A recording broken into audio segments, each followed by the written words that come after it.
பெண் பிள்ளைகளுக்கும் தாயாருக்கும் நடுவில் மிகப்பெரியதான அளவில் பிரச்சனைகள் போய்கிட்டு இருக்கு. பெண் பிள்ளைகள் பெரும்பாலும் எல்லாருமே சொல்கிற வார்த்தை என்னென்னா, அப்பா கிட்ட ரொம்ப க்ளோஸாக இருப்பாங்க. உண்மை, அதில் எந்த மாற்று கருத்தும் இல்லை. பசங்க அம்மா கிட்ட க்ளோஸாக இருப்பாங்க, அது உண்மை, அதில் எந்த மாற்று கருத்தும் இல்லை. ஆனால் அந்த பெண் பிள்ளைகள் சர்டன் ஏஜுக்கு பிறகு அந்த தாயினுடைய துணை மிக அவசியம்.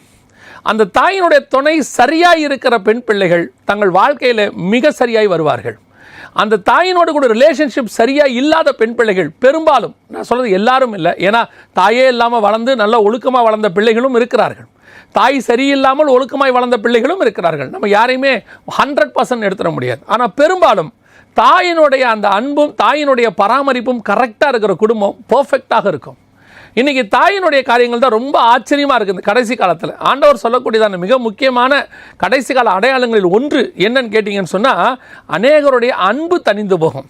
அன்பு 2வது இடத்துல யாருக்குன்னா தாய்க்கு தான் இருக்குது. ஃபஸ்ட்டு பிளேஸ் யாருக்கிட்ட இருக்குன்னா ஆண்டவர்கிட்ட இருக்குது. 2வது பிளேஸ் அம்மா கிட்ட இருக்குது.